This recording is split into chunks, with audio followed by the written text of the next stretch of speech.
আসসালামু আলাইকুম। আমার চ্যানেলে সবাইকে স্বাগতম। কাছের ও দূরের সবাইকে শুভেচ্ছা, অভিনন্দন আর আমার একরাশ ভালোবাসা জানিয়ে শুরু করছি আজকের রেসিপি। তোমরা সবাই দেখছো JSM কুকিং স্টুডিও আর বরাবর মতো তোমাদের সাথে আছি আমি জান্নাত। আজকে তৈরি করে দেখাবো পাকা আম দিয়ে মজাদার আর নতুন একটি বড়া রেসিপি। আশা করি রেসিপিটি ভালো লাগবে। মূল উপকরণে চলে এলাম। এখানে দেখো একটি আম কেটে আমি টুকরো করে নিয়েছি। আমের কালারটা কিন্তু খুব সুন্দর, এটা হাড়িভাঙ্গা আম। এখন আমি এই আমটাকে পেস্ট করে নেব। আর এই মুহূর্তে ছোট্ট একটু অনুরোধ করব, যারা এইমাত্র আমার চ্যানেলে জয়েন করেছো আমার চ্যানেলটি সাবস্ক্রাইব করে দিও প্লিজ। সাবস্ক্রাইব করে পাশে থাকা বেল আইকনটি বাজিয়ে দিবে, যাতে করে প্রতিদিন এরকম নতুন নতুন রেসিপি সারার সাথে সাথে সর্বপ্রথম তোমার কাছে গিয়ে পৌঁছে যায়। আর যারা ইতিমধ্যে সাবস্ক্রাইব করে নিয়েছো তাদেরকে জানাই অসংখ্য অসংখ্য ধন্যবাদ। আরও জানি আমার হৃদয় নিংড়ানো ভালোবাসা। এদিকে আমার আমটা পেস্ট করা হয়ে গেছে। এবার আমি রেসিপির দ্বিতীয় ধাপে চলে এসেছি। এখানে নিয়েছি চালের গুঁড়া। এখানে আমি 2 কাপ চালের গুঁড়া নিলাম। তোমরা তোমাদের সুবিধা অনুযায়ী কম বেশি করে নিবে। তো 2 কাপ চালের গুঁড়ার জন্য এখানে দিয়ে দিচ্ছি হাফ কাপ আটা। এত করে আমের বড়াটা ফুলবে, সফট হবে। আর দিয়ে দিচ্ছি 1 কাপ চিনি। তো হাড়িভাঙ্গা আমি কিন্তু প্রচুর পরিমাণ মিষ্টি থাকে, সেজন্য চিনিটা আমি একটু কমই দিলাম।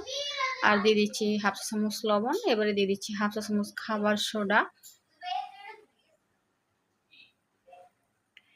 এবার আমি এই শুকনো উপকরণগুলো ভালোভাবে মিশিয়ে নিব। আর ছোট্ট একটি অনুরোধ করবো আবারও, আমার রেসিপিটি স্কিপ না করে, ভিডিওটি স্কিপ না করে সম্পূর্ণ ভিডিওটি দেখবে। আর যদি এতটুকু ভালো লেগে থাকে তাহলে একটি লাইক করে দিও প্লিজ।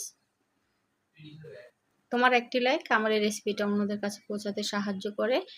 তো আমি হ্যান্ড উইচ দিয়ে ভালোভাবে শুকনো উপকরণগুলো মিশিয়ে নিয়েছি। এবার মাঝখানে একটু গর্ত করে নিচ্ছি। তো যে আমের পেস্টটা তৈরি করে রেখেছিলাম সেটা এখন দিয়ে দিচ্ছি। তো আমার আমের পেস্টটা একটু কমই ছিল। চেষ্টা করবে যাতে আম দিয়ে তোমার চালের গুঁড়াটা মাখা হয়ে যায়। তো আমার এটা শুকনো চালের গুঁড়া ছিল, তোমরা চাইলে ভেজা চালের গুঁড়া দিয়েও করতে পারো। আমের পেস্টটা দিয়ে আমি হাত দিয়ে ভালোভাবে মেখে নিয়েছি। এবারে দেখো, মনে হলো এটা অনেকটা শুকনো হয়ে গেছে, যেহেতু শুকনো চালের গুঁড়া ছিল আর আমের পাল্পটা আমার কম হয়ে গেছে। এবারে অল্প অল্প দুধ দিয়ে হাত দিয়ে ভালোভাবে মেখে নেব।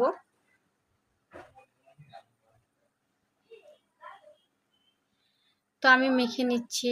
আবারও ছোট্ট অনুরোধ করছি, যদি রেসিপিটি ভালো লেগে থাকে তাহলে একটি লাইক করে দিও প্লিজ। তো দেখো আমার মাখা হয়ে গেছে। এই পর্যায়ে চাইলে একটু রেস্ট রেখে দিতে পারো, যেহেতু শুকনো চালের গুঁড়া। তো আমি এখানে সাদা তেল গরম করে নিচ্ছি। আর তেলটা কতটা গরম হয়েছে সেটা টেস্ট করার জন্য অল্প একটু ব্যাটা দিয়ে দিচ্ছি। তো মোটামুটি গরম হয়ে গেছে, একেবারেই ফুটন্ত গরম করা যাবে না, তাহলে উপরটা পুড়ে যাবে, উপর থেকে কালার চলে আসবে, ভিতরে হবে না। তো এক এক করে আমি এই আমের বড়া বা ফুলুরিগুলি দিয়ে দিচ্ছি। ফুলুরি, কেউ ফুলুরি বলে, কেউ বড়া বলে। তো দেখো নিচ থেকে হয়ে এসেছে। এবার আমি কাঁটা চামচ দিয়ে উল্টে দিচ্ছি। তো এই মুহূর্তে একটু সাবধান করে দিচ্ছি, এই সময় কিন্তু তেলের ছিটাটা হাতে এসে পড়ে, তো সাবধান থাকবে। আমরা যারা গৃহিণী আছি, এরকম ছোটখাটো দুর্ঘটনা অহরহ ঘটে থাকে আমাদের সাথে। তো আমি আমের বড়াগুলো বা ফুলেরগুলো উল্টে দিচ্ছি। কাঁটা চামচ দিয়ে উল্টানো হয়ে গেছে। এবারে কাঁটা চামচ দিয়ে অনবরত নেড়ে ছেড়ে আমি ফুলেরগুলো ভেজে নিচ্ছি। খুবই সুন্দর একটি কালার এসে গেছে আর খুবই সুন্দর একটি স্মেল বেরোচ্ছে। তো এবার আর দেখতে পাচ্ছ বুদবুদ তেমন একটা উঠছে না, তার মানে আমার এই যে আমের বড়াগুলো সেগুলো পারফেক্টভাবে ভাজা হয়ে গেছে। এবারে আমি তুলে নিচ্ছি। তো ক্যামেরার সামনে এনে দেখিয়ে দিচ্ছি, খুবই সুন্দর হয়েছে আর খুবই ইউনিক একটি রেসিপি।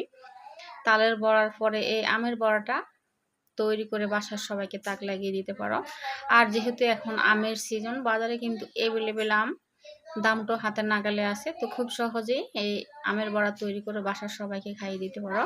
আর এর সাথে শেষ হয়ে গেল আমার আমের বড়া রেসিপি। কেমন লাগলো আজকের রেসিপি? ভালো লাগলে একটি লাইক করে দিও প্লিজ। আর প্রতিদিন এরকম নতুন নতুন রেসিপিতে আমার চ্যানেলটি সাবস্ক্রাইব করে দিও। এবারে পরিবেশনের পালা। তো একটি পিঠা আমি ভেঙে দেখাচ্ছি। দেখো ভিতরটা কতটা সুন্দর হয়েছে, মাঝখানটা একদম পাকা হয়ে গেছে ফুলে। তো দেখতে কিন্তু অনেকটা কেকের মতো, আর স্বাদটাও অনেকটা কেকের মতো হয়েছে। আজ আর কথা নয়, আজকের মতো বিদায় নিচ্ছি। আবারও কথা হবে অন্য কোনো দিন অন্য কোনো রেসিপিতে। শুভকামনা। আল্লাহ হাফেজ অ্যান্ড আসসালামু আলাইকুম।